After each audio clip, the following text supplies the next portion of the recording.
All right, guys, bang, bang. I'm here with Chris. Dude, thank you so much for coming. This is going to be fun. Thanks for having me. All right.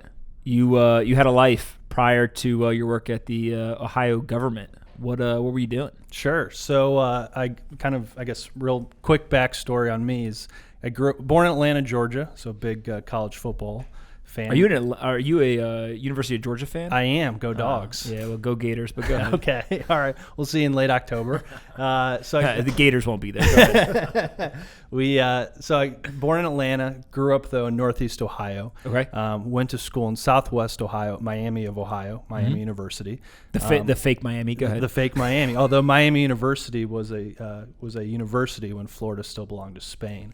So you can buy that on the T-shirt rack at the school shop there in Oxford, I love Ohio. that. But so went to Miami University. I've always kind of, I guess I'm a pretty big nerd and geek. So I'm always been into like history and government. So while I was at Miami, that was kind of like what I went deep into. Big fan of that stuff. So I actually, my first job out of college, moved to Washington, D.C., worked on Capitol Hill for a couple years. What does that mean? So I worked for a member of Congress. Got it. That was, first job out of college. So like 22 years old. Nothing important, but you work in a museum and it's awesome. Lived on Capitol Hill, so I'd walk to work every day, passing the Supreme Court, the U.S. Capitol, all the office buildings. So it was just absolutely a phenomenal first job.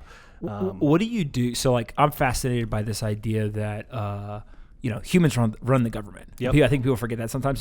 People want to rage against the government and all the decisions that are made and the implications of them. But there are humans that are actually, evaluating different opportunities or different options, and then they vote and the whole kind of democratic process to some degree. But there's a bunch of support staff, right? And so like it would be literally impossible, let's say, for a congressman to read every single piece of paper, to kind of take every meeting, et cetera. Like walk us through, like, how does the staff of a congressman help, right? Or like what's that day-to-day look like? Yeah, and so that's a great question. What's wild about that is most staffers for members of Congress, especially in the House of Representatives, they're in their 20s. So Really? They're probably anywhere from 22, kind of first job out of college like I was, to mid, maybe late 20s. And Wow. the thing is that that's a town where there's so much turnover. It's expensive. It's like a New York City. It's like a San Francisco. So a lot of these, staffers, they'll work there a couple years and then they'll go get a job for $25,000, $35,000 more. Go work downtown as a lobbyist or work down at like a PR shop. Yep.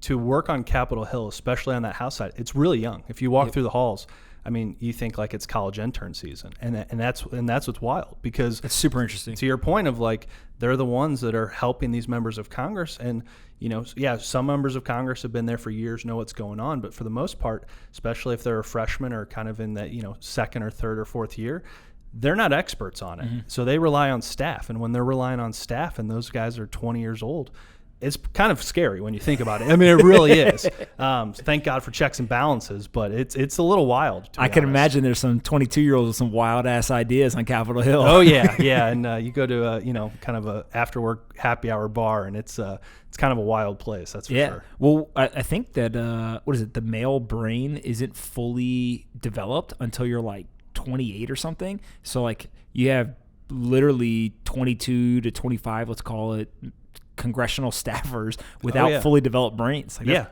pretty crazy. I mean, literally an entire office could have everyone under 30 years old. Whoa. And if that member of Congress is, again, in their first term, they're a freshman, maybe they were like a doctor or they were a business person before, they don't really know how Washington works. Yep. So they're relying on an entire set of staff to help guide the way. And that's why lobbying has such a huge influence on what goes on in Washington, because really those are the folks that have been around for decades, kind of know what the different fights are like, and they're the ones that can help walk people through it. So that's, if you kind of think of why is Washington broken, a big part of it is staff don't get paid enough, so they all leave. And we have 25-year-olds running the place. Right, exactly. It's nuts. Literally, what is it, like the prisoners are running the asylum? Right, yeah. It's. I mean, anyone that's in D.C., just go walk around Capitol Hill and you're going to see like a bunch of kids. And it's like, is there a field trip? It's like, no, they work here. Wow. All right. So, and then what do they do like on a daily basis? Like, you hear the horror stories of like, oh, somebody like presented this piece of legislation that's going to get voted on in 4 hours. It's 500 pages. Like the staffers all try to like read through it as quickly as possible and give feedback to the congressional representative. I'm assuming that that's few and far between. It happens, but probably not as often as people think. But is it just a lot of like reading legislation and kind of like talking, or what's that day to day? Yeah, so most of it's really meeting with your constituents. Okay, so, interesting. In Congress, the leadership, they're the ones that really run the show. So probably 95% of members of Congress, again, in the House, the Senate's different. There's only 100 of them. Yep. So they all can go get a microphone, and that's where a ton of the influence is just from like your PR strategy. But if you're in the House, most of them don't have much impact. So a lot of it's just meeting with your constituents. People are flying in, they're meeting with like different groups that have, some type of bill they're interested in. If you're from Ohio, like I am, they fly in from Columbus, they fly in from Cleveland. But to your point of kind of like, what's it like? It's really funny. So, most people in Washington, D.C., they either think that they're living in the West Wing or House of Cards. But in reality, it's more like Veep, because it's just such a joke. So many people take themselves so seriously. Now, again, a lot of people do good work, but it is much more like Veep than it is House of Cards or the West Wing. Did you see that the new Ukrainian president is the best known comedian? Yeah. Right? My theory is that comedians are just people who tell the truth. Right. Right. and people really appreciate that. You're seeing it not just in Ukraine, it's all over. So it's definitely a wild time. For sure. Well, it's also this element of like, the person who controls the meme controls the message. Yeah. And I think we're seeing that, if you look at everything from Donald Trump to AOC, like the people who have figured out how to use these channels for communication and to control the, quote unquote meme, they really do control the message when it comes to kind of the political conversation. Absolutely. It's all about the microphone Yeah. and who has it and who's able to utilize it. And again, whether you're Republican, Democrat, libertarian, vegetarian, anything in between, it's really about who has the best messaging strategy for the most part. Donald Trump's great at it. AOC's great at it. A lot of, most people aren't great at it. And that's why you see, AOC, a freshman Democrat from New York City who doesn't have a huge, she's not the chairman of a committee. She's not in charge of really anything. But she has millions of followers because she's figured out a way to kind of hack the system and stand out from everyone else. And, kudos to her for that. Absolutely. No, it makes a lot of sense. All right. So let's talk about technology in Washington and kind of especially the halls of Congress and the House of Representatives. What the hell is going on? Do they understand kind of all of these new technologies, not just blockchain, but autonomous cars, CRISPR, right? All of these things that are kind of the very innovative or bleeding edge of innovation. Do they get it? That's a great question. I don't know. Okay.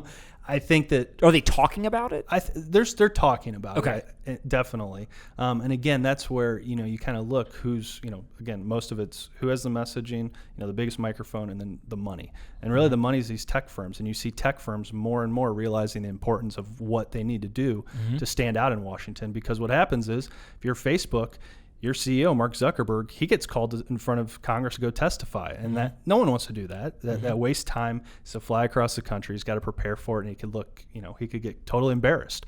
So the tech companies are spending a ton of money on lobbying, and they're figuring out a way to, share their message and make sure they're kind of shaping the narrative and getting their information out there. So it's definitely being talked about. It's just a matter of kind of who's controlling it and who's doing something about it. And a lot of times, it's money, and who has money these days, and it's the big tech players out in Silicon Valley. Yeah, makes a lot of sense.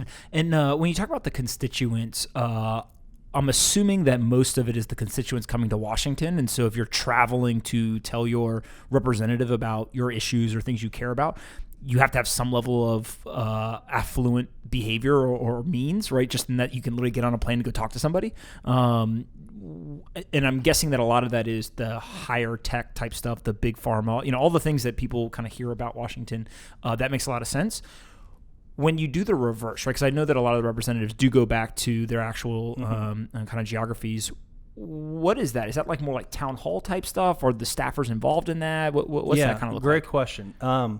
It completely varies from member of Congress to member of Congress, and honestly, probably a lot of it is what type of district they represent. So if you're a Democrat and you're in a swing district, they're probably going to be pretty careful about what they do and how they're doing it back home, because it may be great in theory to go have a town hall, but if all of a sudden it becomes like a news hijacking where, a bunch of angry constituents come out and take the microphone, don't let you talk. That's what the local news is going to run with. So that's kind of like, these members of Congress and their staff, they have to evaluate what they're going to do and how they're going to do it. And in politics, controlling that message is so important. And that's the same, whether you're building a big tech company, whether you're running a political campaign, or whether, you're an official member of Congress, because if someone is hijacking your story, you've just lost all control. And right now, as we've seen, Democrats just took over the House, Republicans kept the Senate, but there isn't a lot of reason for most members of Congress, if they're kind of in a swing district, they have to be very careful what they do and how they do it. So there's a ton of thought and energy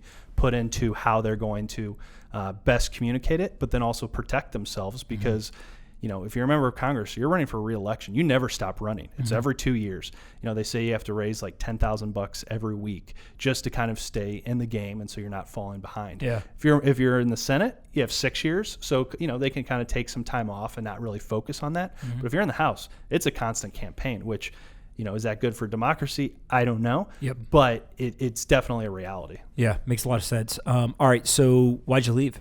Got Tired of partying after work. Honestly, it's probably like New York. It's probably like the Bay Area, where not many people are from DC. Yeah. And so that was awesome, where everyone's there kind of for the same reason. It's like Hollywood for ugly people, where you go to Hollywood for like show business, you go to Washington because you like government and politics. And so it was awesome. You meet friends from literally all over the country. I lived with 3 great buddies of mine. The townhouse next door was another 4 guys that were great friends. But I grew up in Ohio. I'm close with my family, and it was just kind of the right timing where some jobs opened up, and I was able to kind of just leap at it. And it was just kind of the timing, I think, chose me. I think in an ideal world, I would have stayed a few more years. The other kind of fascinating thing with DC is it's very easy to almost get stuck there in a way, because, if you have all this federal government experience, well, how are you going to be of value to a company outside of DC? Your values in DC, and it's your a network good value. experience. Yeah, so it's your values or your skill sets don't exactly match. So I didn't want to necessarily get somebody stuck there. So I was like, what? It's kind of the right time. I had a couple sisters. I live in Columbus now. I had a couple sisters at the time at Ohio State. It kind of just made sense. I had a job offer. I just went with it. Got it. And when you moved to Columbus, what do you do? So I moved to Columbus, still kind of working in government and politics. I worked at the Ohio Treasurer's office under the former treasurer, Josh Mandel. He's a young guy at the time. He was like in his young 30s, I would say, when I first started working for him.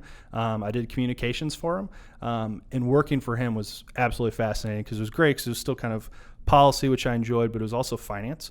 Public finance, albeit, but still finance. So we were doing a lot of interesting things. And he's a incredibly smart, passionate, and just hard driving guy. He's a former Marine, a couple tours of duty in Iraq. So that's like kind of his go get 'em mentality. And so we did a number of really cool first of their kind initiatives that I don't think any treasurers before had done anything like that, none after. And it's such a important office. I mean, we collect, protect, and invest the state's tax dollars. So I think we collected last fiscal year $62.5 billion, protected $224 billion, and then invested, I think it was $22.5 billion. All right, so this is important. Before we get into exactly what you guys were doing in Ohio, let's talk about just the state treasurer's office in any state. You just said that you collect, protect, and invest the taxes of a state. Big numbers, right? You're talking about collecting 60 plus billion, protecting 200 plus billion, and then you said, I think you invest like 22.5. Okay, collecting, right? That's probably most of the policy work. Is that correct in terms of like how we're going to collect it, how we're going to count it, all of that? Yeah. So with the collecting, that's just income taxes, business taxes, those types of things. They flow in. Our office would then, kind of in a simplified version, send that out to the different state agencies and whatnot, or put those in different investment accounts. So then, we could pay the bills, we could build the roads, we could do whatever needed to be done just to operate the state, if you think of it like a company. And so that's, the collect, protect, and invest, that's the core, what you have to do every day. If you screw up, you can't do anything else, because you have to do those things correctly. Outside of that is where we're able to kind of do these other kind of interesting things with some transparency, investment accounts. We launched the nation's first investments accounts for individuals with disabilities. So that was a very rewarding thing to work on. And then OhioCrypto.com was kind of the big last thing. Don't get ahead of me. Hold on. So collecting policy stuff, protecting, what exactly does that entail? So that's the pension funds for the state of Ohio. There's 5 pension funds, police and fire, state employees, teachers, school employee retirement, highway patrol. And so there's 5 independent investment funds. We, as the elected, the treasurer, he's directly accountable to the people, and it was up to him to make sure that he was the custodian of them. We kind of oversaw, make sure that, choosing some of the banks we worked with and making sure that, the retirees have their money. Makes sense. And then investing? Yep. So there's a couple different state investment portfolios. We had an investment team in-house. Now, it's state tax dollars. You can't do anything crazy.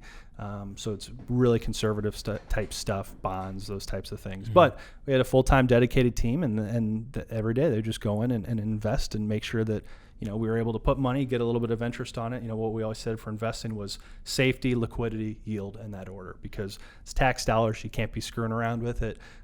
You need to be able to get it. But if we can get a little something to kind of, increase what we're able to provide for Ohioans, we try to do it. Yeah, kind of. So I'm guessing that that's the first time I ever coughed on the podcast. Shout out to myself. I'm assuming that most of the returns are looking at kind of like mid-single digit type stuff.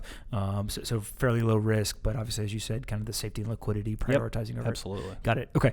All right. So that's all the, what I'll call like table stake stuff. Every state treasurer's office has to collect, protect, and invest the funds in which they are entrusted with. You guys went above and beyond kind of the Call of Duty, if you will, and you guys did all kinds of wild stuff. Wild in the framework of government, but pretty common sense, I think, from most people's perspective that come from the technology world. Let's talk first about the transparency stuff. Yep. Maybe talk about the website and how this kind of came together. Sure, yeah. So the ohiocheckbook.com. And my former boss, Josh Mandel, he was the one, these are his ideas and we helped him execute on them. But ohiocheckbook.com was the first time in state history that we put every single dollar that the state spends online. So it was $2 for a pack of pencil to millions of dollars in road contracts, everything in between. But not only did we do that, but we designed this website in a way that you didn't have to be a PhD, you didn't have to be a computer scientist, you didn't have to have a CPA in order to look and search. You could go on at a Google-style search bar, interactive charts and graphs would go back 10 plus years, and you could type in Walt Disney World, see if there was some type of government official that went to Walt Disney World for a conference. Wow. It would show up how much, the date it was, who spent it, all the information you need. So as a citizen or an investigative journalist or anyone that just cared about tax dollars, you could go in and see how this money was being spent. And what's really funny about this story is Josh made a policy decision in-house that he was going to build this thing, but build it in secret while at the same time asking for permission to do it. So, all right. So I've talked to Josh about this. Yeah. This is the wildest part of the whole story is what you just said. The state treasurer, as far as I understand, has the power to unilaterally do this. Yep. He did it in terms of him and the rest of you as a team together built this privately, right? Or behind closed doors. At the same time, he was not shy about saying, we need to do this. And I'll call it lobbying, right? The other governmental officials and offices saying that they need to do it. My understanding is that they were not exactly excited about doing this, which is why he kind of in parallel was building it anyways. And then it sounds like it was launched without the without the blessing of these other organizations, and they all freaked out. Yeah. So this took us about 18 months to build. Okay. And we built it in complete secrecy where, maybe less than 20 people in the state knew about it. And so as we were building it, Josh was also going around the state talking to journalists, talking to members of the legislature. And he said, hey, I want the state legislature to acquire me, Josh Mandel, as the state treasurer of Ohio, to pass a law, so I have to do this. And so he's just talking about it in theory in public. And, people are, oh, sure, we're happy about it. This is a great idea, but nothing was really happening. People across the state really loved the idea, but typical, kind of some politicians, bureaucrats, they didn't really love it. And so as he was going around trying to build support, we were just building this thing.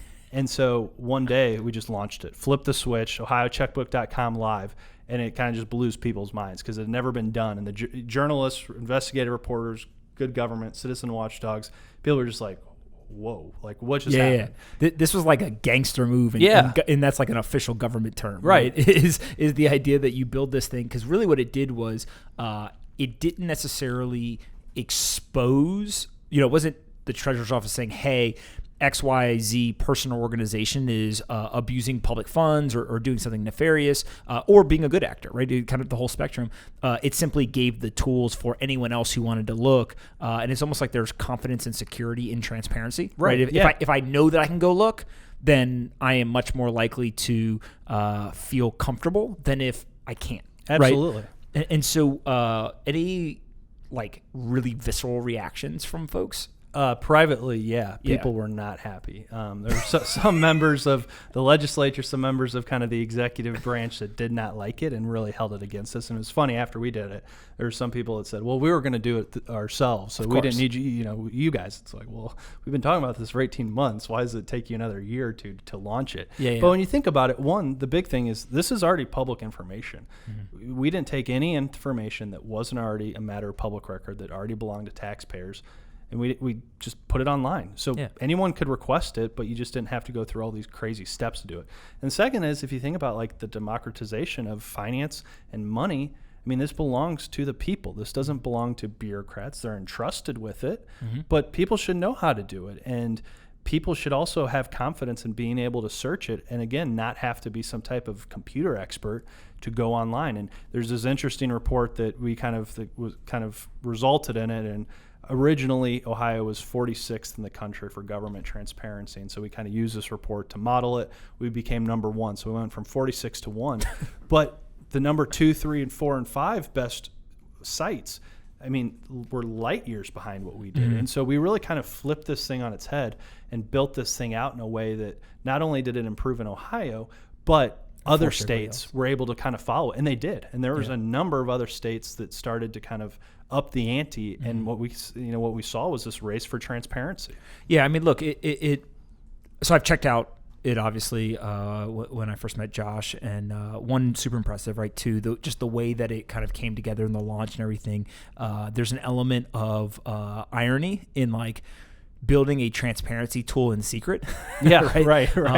But obviously for good reason. And I think that the part when you go to the website that is just kind of blows people's minds is like, hey, this is a government website that is actually intuitive, that actually has a great user experience. And again, to your point, the information was public to a degree, but there was a sense of secrecy or difficulty that was baked into the bureaucracy of getting the information.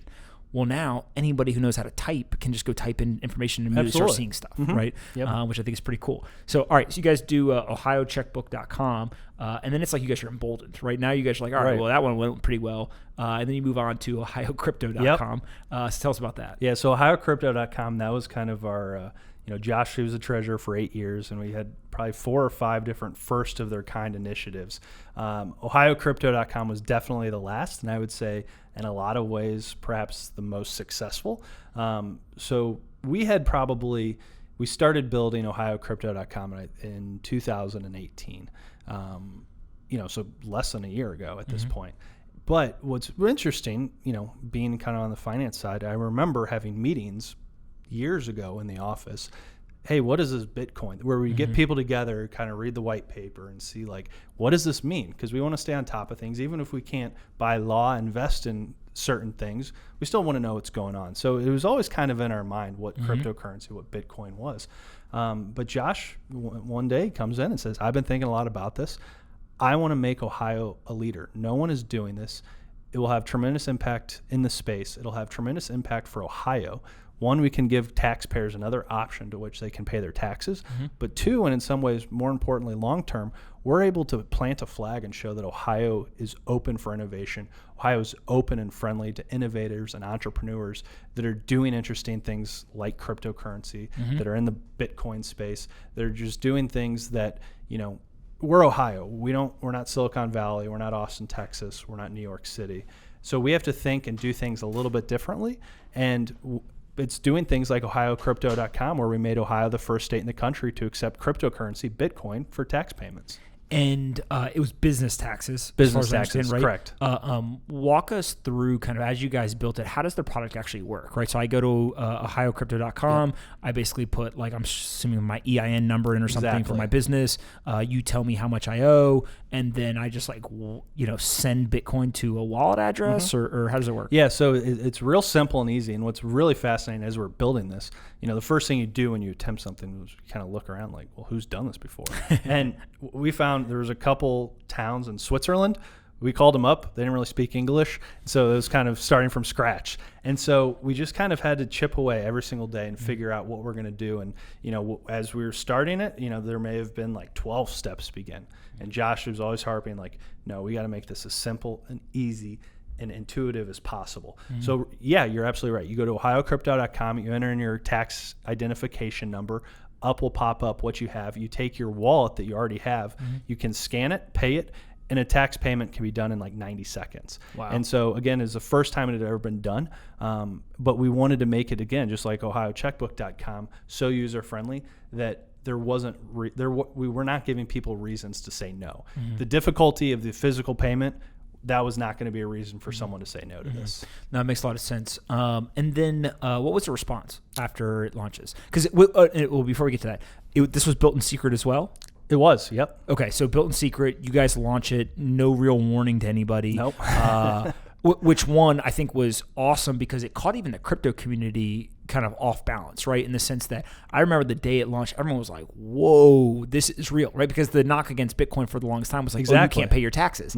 Well, now you can. Now you can. Right? But what was the reaction among, kind of governmental officials and organizations in the state of Ohio? A lot of interest.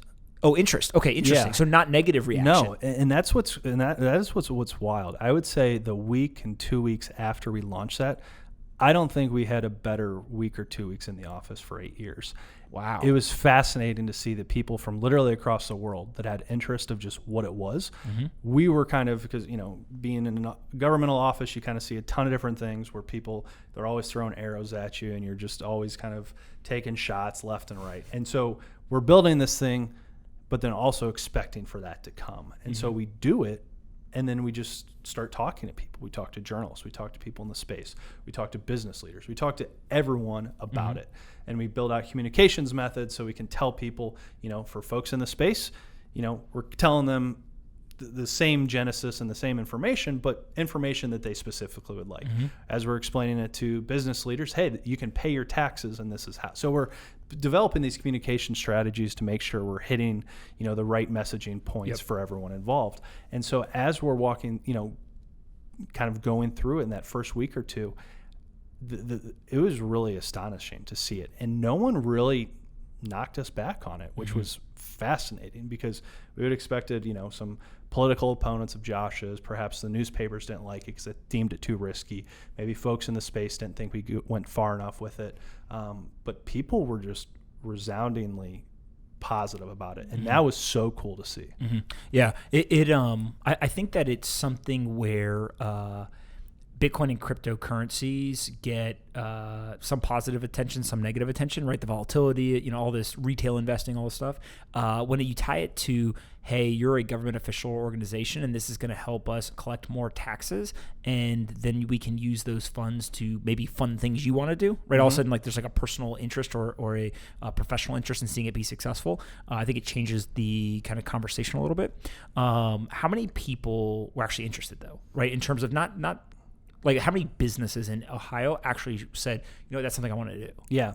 So I would say the only downside for personally working on this is by the time we had built this, it was ready to go and we launched it. We only had a few weeks left in Josh's administration, which coincided around Thanksgiving, around Christmas, New Year. So we didn't really kind of get to really run with it as much as we would have liked. But we had 10 businesses, I believe, register for it. We had 2 while we were in those couple weeks pay for it. So the first person was a man named Bernie Moreno.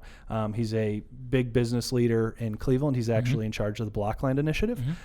He was the first person in America to pay his taxes. The second one, and this was also fascinating and I think shows the potential, is Overstock.com became the first Fortune 1000 company to pay their taxes. They do a ton of stuff with cryptocurrency, and they saw it, heard about it, and they wanted to be the first big business to do it. Yeah. And so to work with, a local business leader and then a national kind of business, Fortune 1000, to pay their taxes showed, I think, the possibility and the potential, but also just it helped really tie for us how many people this affects. It's from the small entrepreneur of 2 or 3 people in Cincinnati, Ohio, that are maybe building the next cryptocurrency or blockchain product to literally a Fortune 1000 company, kind of everyone in between.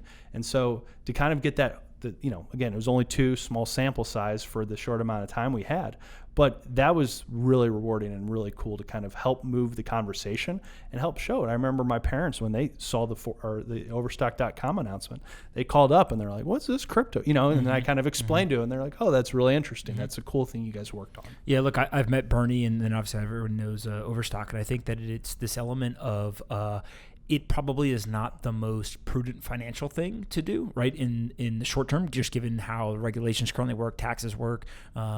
But I think that both of those groups are forward thinking, and it's more the statement of, hey, you can now do this, right? More so than like I'm trying to optimize for every last basis point of my finances.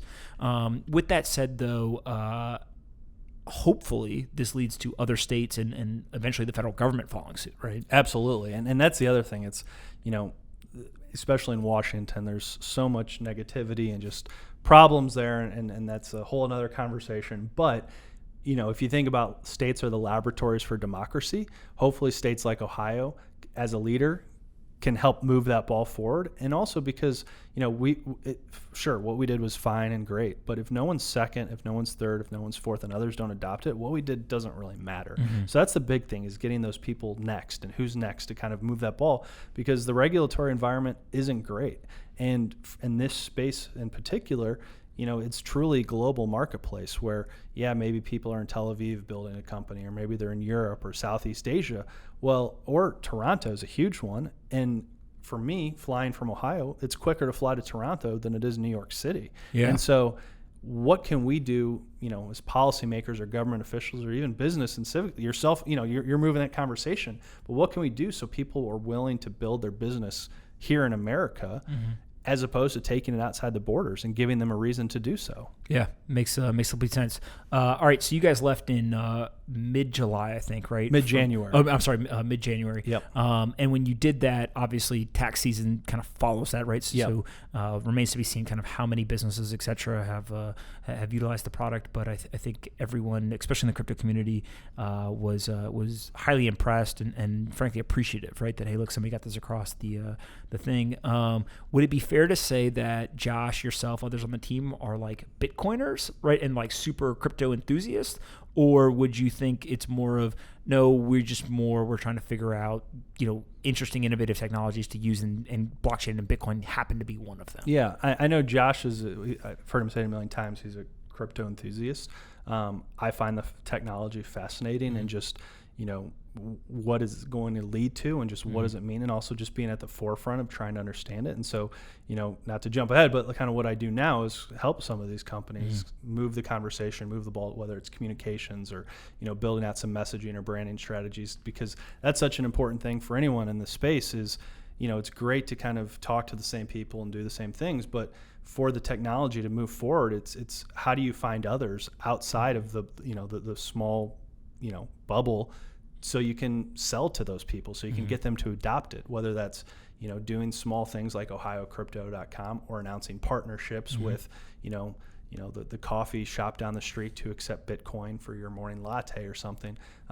Kind of moving the conversation and moving that ball down the field is so important for this to continue growing. And that's something that I find fascinating. Yeah, no, I think it makes a lot of sense. And so now talk a little bit about what you're doing, right, in terms of, you guys aren't just focused on crypto, right? I think you're working with kind of all kinds of different technology companies, but explain a little bit about what you guys are doing. Yeah, so after I left office in January, we were term limited out. So I was figuring out what to do next. And I decided to launch a consulting company. It's called the Green Block Group, greenblockgroup.com, with my business partner, Ari Lewis. Ari's been in the crypto space for years, and he's actually someone who I met because he was a consultant that we brought on for OhioCrypto.com. Yep. So I met him. He helped build it. He helped build it because in the office we had a ton of financial professionals, tons of IT engineers that could actually build this back end, but we didn't really have anyone that was a true crypto insider and knew and could talk it and could help us walk through some of the the opportunities and challenges within it. So we brought him on, and he was doing consulting.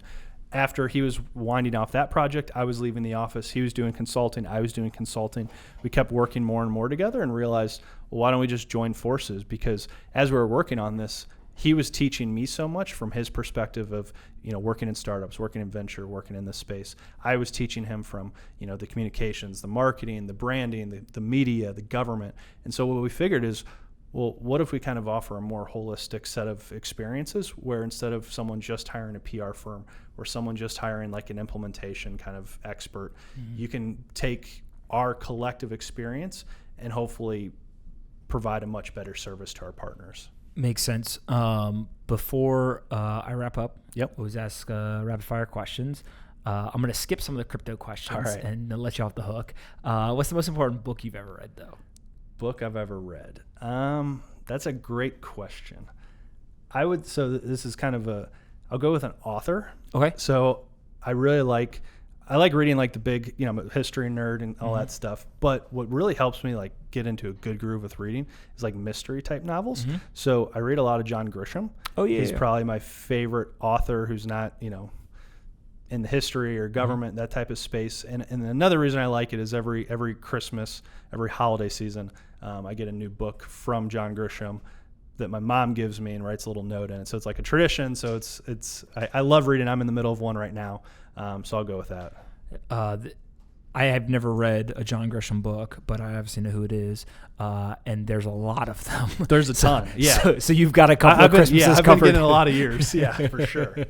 Absolutely. All right. And then aliens, believer, non-believer?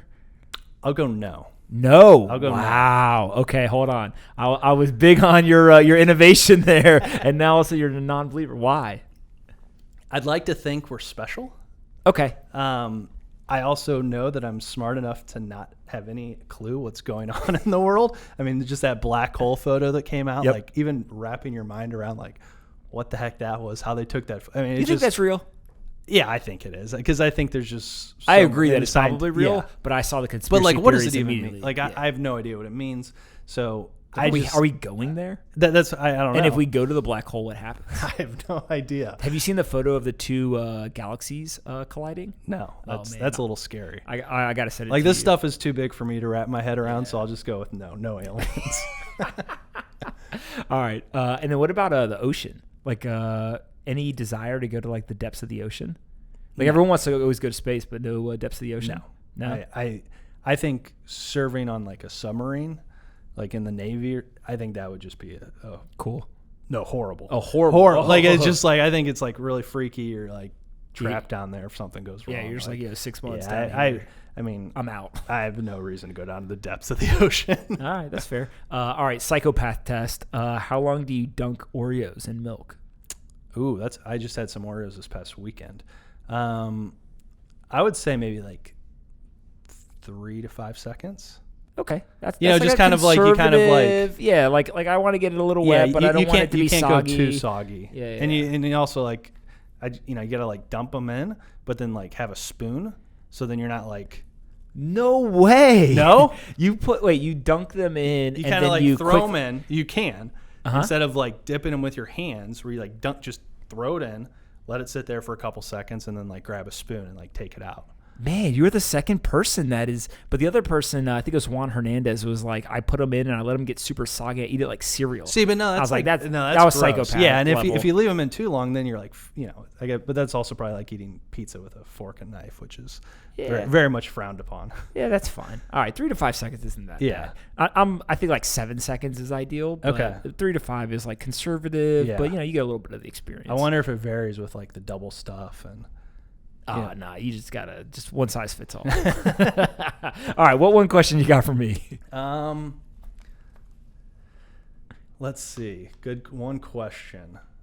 What do you so you had a lot of great questions about like policy. Like, what do you think from, you're at the other end of the spectrum of like, you're the technology, like you've been in the space, like I know nothing. What do you wish policymakers, government officials knew about this world that they don't? Or what could, the space be better at telling them? I think that every government official would be better off if they took a 1-month sabbatical every year and they had to go spend it in like a externship type situation with a company building some sort of innovative technology. They can pick, and there has to be some rule where like congressional officials all can't go work in big pharma, right? But like, again, I'm making all this up off the top of my head, so you got to think it out more. But like maybe, hey, we'll send up to 5 representatives to a single industry or vertical. But like some of them should go figure out, like how does autonomous driving work? How does actual artificial intelligence work? How does robotics work? How does computer vision work? Right? I mean, just like all these different technologies, including Bitcoin and crypto. I think that having leaders at the national government level that have, I'll call it quote unquote experience, but it's less experience and more just like base level knowledge of how some of this stuff works. And also having a network that allows them to reach back out to industry folks where, we're talking about like, I don't know, how to like set up roads. I don't know, maybe I should call like somebody who's working on, autonomous driving at Uber or Google or Tesla or whatever, right? Like that seems to be like, that should be a fairly non-controversial way to look at it.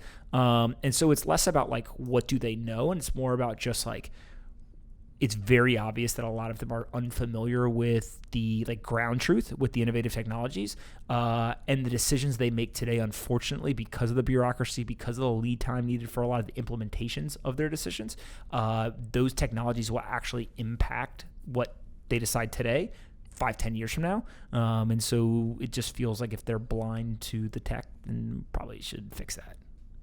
I think that's spot on. I mean, that's I just made that up on the spot. No, that's somebody great. on the internet's going to troll me and say that's a bad idea, but whatever, it's fine. I like it. All right, man. Listen, I really appreciate it. For everyone in the crypto community, just thank you. I think that what you, Josh, and the rest of the team did was pretty cool. I think everything from the transparency stuff to the crypto stuff is just a new way of looking at kind of public finance, right? And hopefully many more people will follow. Yeah, absolutely. All right, man. I appreciate so much your time. Thank you.